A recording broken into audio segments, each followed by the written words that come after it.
Hello po, good evening sa mga kasama nating mga kapatid ngayon sa ating prayer meeting. Darako po tayo ngayon sa ating pagde-devotion, sa ating pag-aaral ng salita ng Diyos. Last Sunday po ay nagpapasalamat po ako sa bawat isa na nag-participate sa ating medical dental mission sa Potrero National High School na napakagandang experience po noon dahil after 5 years ata, 2018 ata or 2019 nung huli tayo nga nag-medical mission doon. No, at nung Sunday nga in-experience ulit natin na magbahagi ng word ni Lord, makausap yung mga taga-Potrero at ibahagi si Jesus Christ sa ating mga tao na pumunta sa medical mission na iyon. Isa sa mga highlight iyon ng ating medical mission, yung maibahagi natin yung gospel sa ibang tao. At alam naman natin bilang isang Kristiyano na napakahalaga ni Kristo sa buhay ng bawat isa. No, yung kahalagahan niya ay hindi maikukumpara sa mga material na bagay, sa mga relasyon na meron tayo dito sa lupa. No? Dahil si Kristo ang tanging kailangan ng mga tao. And we are blessed dahil halos 400 na katao ang nakarinig ng salita ng Diyos at kinilala nila as Lord and Savior si Kristo. No? At yun nga, no? Yun din yung ating message sa gabing ito, no? Yung pamumuhay ayon kay Kristo. Bakit nga ba natin binabahagi yung gospel sa ibang tao? Upang sila ay mamuhay ayon sa buhay ni Kristo. No? Ang ating pong devotion ay pinamagatan natin na Living for Christ na mababasa natin sa Galatians chapter 2 verse 20. Basahin po natin. No? Sabi dito, I have been crucified with Christ. It is no longer I who live, but Christ who lives in me. And the life I now live in the flesh, I live by faith in the Son of God who loved me and gave Himself for me. So, napakagandang talata po nito, napakagandang verse sa Bible na pwede natin gawing life verse sa ating buhay, na pwede natin itong panghawakan, lagi sa isip upang sa isip natin palagi yung kahalagahan ng ginawang sakripisyo ni Kristo sa ating mga Kristiyano. No? Ang title nga, katulad sinabi ko kanina, Living for Christ. So bakit nga ba natin kailangan mamuhay kay Kristo? Karaniwan, no, sa mga preaching, sa katulad nito sa devotion, even sa Sunday school or sa Bible study, laging sinasabi ng ating mga pastor o ng mga church leaders or ng ating mga Bible teachers na dapat mamuhay tayo kay Kristo. So bakit nga ba natin kailangan mamuhay kay Kristo? Why we need to live for Christ? Unang-una, Christ was crucified for our sins. Nung nabasa natin kanina sa first part ng Galatians chapter 2 verse 20, sabi dito, I have been crucified with Christ. Tayo ay naipako sa krus kasama si Kristo. Ano ang ibig sabihin nun, Kuya Edson? Ano nga ba ang kahalagahan noon na sinabi dito ni Paul sa sa Church of Galatia na siya ay napako sa krus kasama ni Kristo? At yun din yung pinakapangaral palagi ni Paul sa kanyang ministry, kung saan siya pumupunta, binabagi niya na si Kristo ay napako sa cross para sa atin. Hindi sinasabi dito ni Paul na siya mismo ay kasama ni Kristo na napako sa cross. Hindi, no? In fact, noong time na yon ay kinakalaban niya pa si Kristo. No? Siya ay isa sa mga kalaban ng ebanghelyo ng ating Panginoong Jesucristo. So dito, sinasabi dito, being crucified with Christ means that we are no longer slave of the world, ng mundong ito, ng kasalanan. No? Tayo ay pinalaya na ng Panginoon nung siya ay napako sa cross. Nung isinakripisyo niya yung buhay niya para sa atin. Biruin nyo, dapat tayo yung nakapako sa cross, tayo yung nakaka-experience ng mga hirap, ng pagdurusa, ng punishment na naranasan ni Kristo. Ngunit dahil sa kanyang pag-ibig, di ba, Doon sa last part ng Galatians 2:20, sinabi doon na who loved me and gave himself for me. No, binigay niya kanyang sarili, no? Siya ay Diyos, ngunit siya ay nagkatawang tao, siya ay naging tao upang mamatay sa cross para sa atin.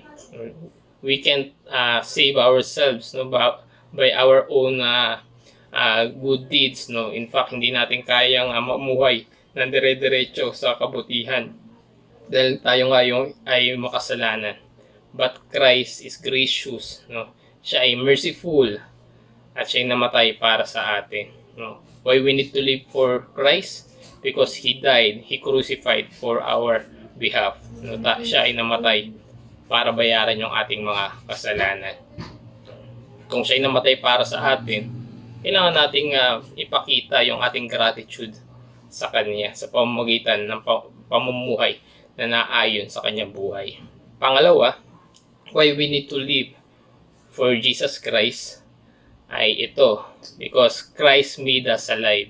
Siya si Kristo, no, ay binuhay tayong muli. Kuya Edson, hindi pa naman ako namamatay. Hindi pa naman ako nakaka-experience sa kamatayan. Pero sabi sa Bible, tayo ay patay dahil sa ating pagkakasala, dahil sa ating mga wrongdoings, no, sa ating mga maling mga ginagawa, sa mga kasalanan na patuloy nating sinasagawa sa buhay natin.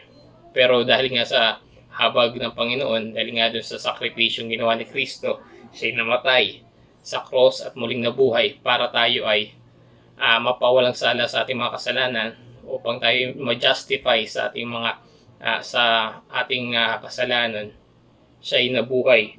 Siya ay namatay at nabuhay para mabuhay tayo. Okay.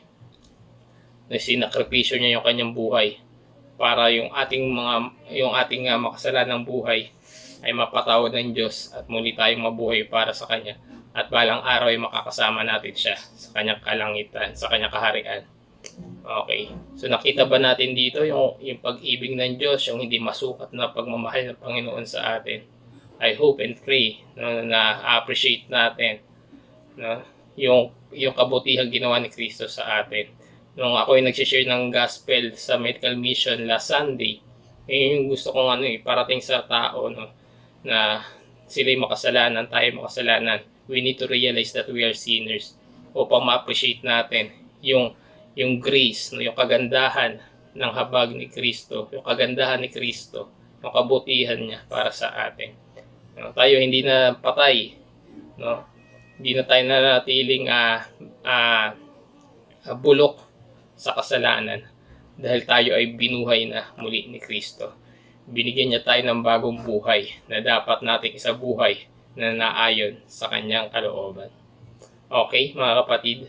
So, sa pangatlo po, sabi dito, Christ makes our lives meaningful. Mababasa din natin yan sa Galatians 2:20 sa last part. Basahin ko po ulit na sabi dito, and the life I now live in the flesh, I live by faith in the Son of God who loved me and gave Himself for me. Napakaganda, no? Dahil si Kristo ay namatay para sa atin at siya'y nabuhay muli para matalo ang kapangyarihan ng kasalanan at ng kamatayan sa atin. Binigyan niya pa ng meaning yung ating buhay. Yung patapong buhay ni Kuya Edson, yung patapong buhay natin, yung napakaduming buhay natin ay nagkaroon ng meaning dahil sa ating Panginoon. Dahil hindi na tayo namumuhay para sa atin, kundi siya na, si Kristo na yung namumuhay. Siya na yung ruler, siya na yung king na nakaupo sa trono ng ating buhay. No? Yung dati natin mga ginagawang mga kasalanan, yung ating mga priority sa buhay ay nabago, no? Tayo ay naging servant ng Panginoon. At nawa, no, I pray na kailangan nating i-surrender yung ating buhay sa Kanya. Na siya na ang kumilo sa buhay natin, hindi na yung ating kalooban, kundi yung Kanya kalooban na ang siyang mangyari sa ating buhay. Na magkaroon tayo ng willingness to obey all His commands, no? Na tayo ay matuto na sumunod lamang sa kalooban niya.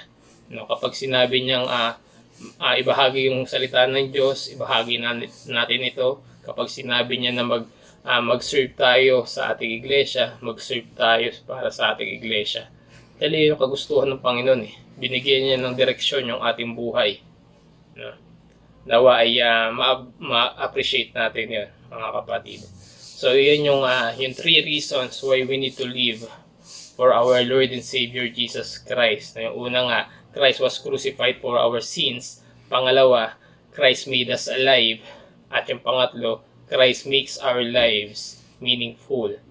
Para po sa ating application, ngayon nalaman na natin yung 3 reason kung bakit tayo kailangan mamuhay ayon kay Kristo. Ito naman po yung mga application na pwede natin gawin, no, sa ating buhay. Una po, don't waste Christ's life. No, yung sakripisyong ginawa ni Kristo, no, na siya ay namatay para sa ating salvation upang tayo bigyan ng bagong buhay, ng new life. No, huwag natin sayangin iyon. Instead, we need to live according to His will. No, dapat tayong mamuhay ayon sa kanya kalooban sa ating buhay. No? Pangalawa, live by faith in the Son of God. Inabasa natin kanina sa Galatians 2:20 dapat tayong mamuhay sa pananampalataya kay Kristo habang tayo nabubuhay sa mundong ito. At yung pangatlo po, seek and save for Jesus Christ. No? Lagi nating hanapin, lagi tayong magutom sa katotohanan patungkol kay Kristo. Hindi tayo pwede maging servant niya kung hindi natin siya totoong nakikilala sa ating buhay. Hindi tayo karapat dapat at tawaging lingkod niya, follower niya, kung siya mismo hindi natin kilala, kung hindi natin siya hinahanap-hanap. No? Nawa ay magkaroon tayo ng eagerness to seek Him, to savor Him, to cherish Him sa ating buhay. At yung panghuli, at isa sa mga mahalaga ay share the gospel, no? Share the good news of Jesus Christ sa ibang tao. No, hindi dapat natin ay binabahagi lamang yung gospel, yung Bible, yung good news patungkol kay Kristo tuwing may medical mission lamang. No?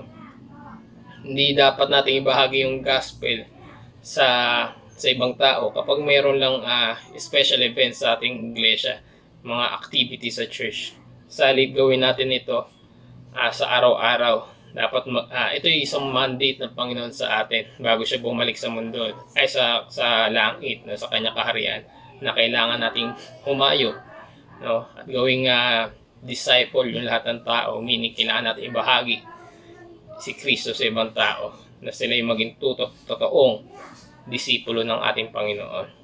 If we experience the gospel of Jesus Christ, kailangan din natin itong ibahagi sa iba pang mga tao.